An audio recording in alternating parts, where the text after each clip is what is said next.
Hello everyone, জ্ঞানজ্যোতি coaching সেন্টারের পক্ষ থেকে তোমাদের সকলকে জানাই আরও একবার স্বাগত। আজকের ক্লাসে আলোচনার বিষয় হচ্ছে সামাজিক গোষ্ঠী বা সোশ্যাল গ্রুপ সম্পর্কে। তোমরা যারা কোচবিহার পঞ্চানন বর্মা ইউনিভার্সিটির অধীনস্থ বিভিন্ন কলেজগুলিতে পড়াশোনা করছো, তোমাদের জন্য আজকের ক্লাসে ফার্স্ট সেমিস্টার মেজর 1 সোশিওলজি থেকে কিন্তু এই সোশ্যাল গ্রুপ বা সামাজিক গোষ্ঠী বিষয়টা নিয়ে আলোচনা করবো। ঠিক আছে? আচ্ছা, আলোচনার বিষয় শুরু করার আগে তোমাদেরকে একটা ছোট্ট ইনফরমেশন দিয়ে রাখি। তোমরা যারা যারা ভাবছো আমাদের সঙ্গে এই সেমিস্টারে অনলাইনে যুক্ত হবে, তারা স্ক্রিনে দুটি নাম্বার দেখতে পাচ্ছ। এই নাম্বার দুটি হলো আমাদের জ্ঞানজ্যোতি কোচিং সেন্টারের অফিসিয়াল হেল্পলাইন নাম্বার। যে কোনো একটি নম্বরে যোগাযোগ করে আমাদের সঙ্গে যুক্ত হয়ে যেতে পারো। এছাড়াও তোমাদের সেমিস্টারে কোর্স ফি সম্পর্কে একটু বলে রাখি। তোমরা যারা মেজরের স্টুডেন্টস রয়েছো তোমাদের জন্য কোর্স ফি রয়েছে 1299, এবং তোমরা যারা মাইনরের স্টুডেন্টস রয়েছো তোমাদের জন্য কোর্স ফি রয়েছে 699। এবং এই কোর্স ফির বিনিময়ে যুক্ত হওয়ার মাধ্যমে তোমরা আমাদের কাছ থেকে যে সমস্ত সুযোগ সুবিধাগুলি পেয়ে যাচ্ছ, প্রথমেই তোমরা পেয়ে যাচ্ছ proper guidance, then recorded classes, high quality notes এবং 100% কমন সাজেশনসগুলো কিন্তু পেয়ে যাচ্ছ। তো এই ছিল মূল ইনফরমেশনের বিষয়। এবার সরাসরি আলোচনার বিষয় শুরু করছি। প্রথমেই যে বিষয়টা রয়েছে সেটা হচ্ছে সামাজিক গোষ্ঠী কি বা সামাজিক গোষ্ঠী কাকে বলে।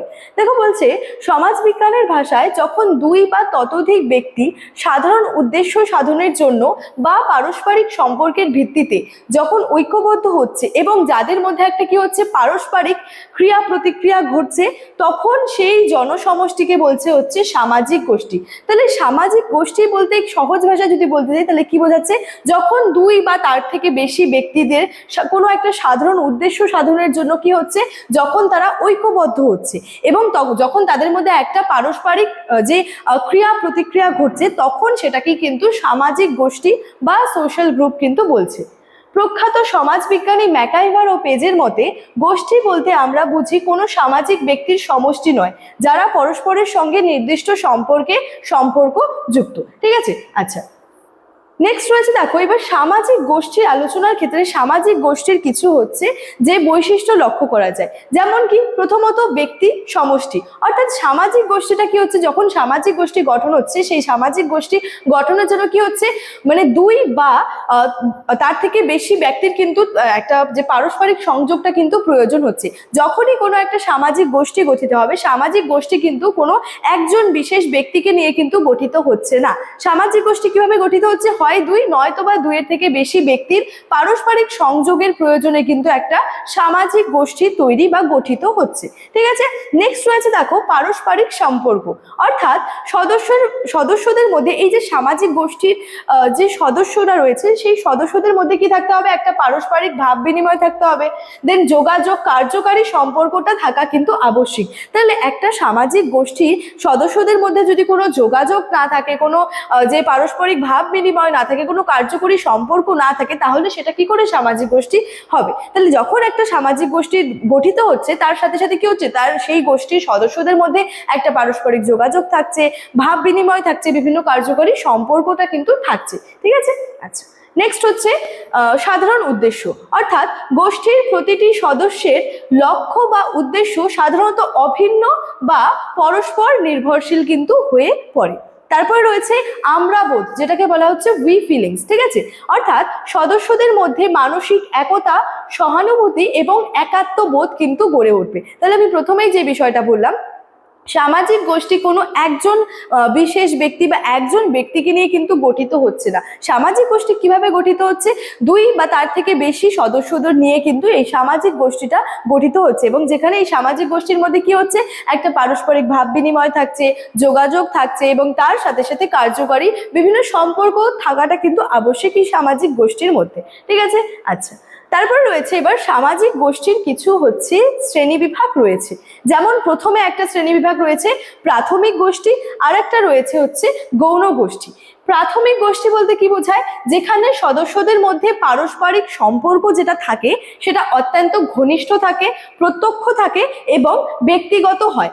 প্রাথমিক গোষ্ঠী বলতে বোঝানো হয় যেখানে বিভিন্ন সদস্যদের মধ্যে যে একটা ঘনিষ্ঠ সম্পর্ক থাকছে। উদাহরণ হিসেবে বলা যায় যে পরিবার এবং বন্ধু মহলের মধ্যে কি হচ্ছে, একটা ঘনিষ্ঠ সম্পর্ক থাকছে।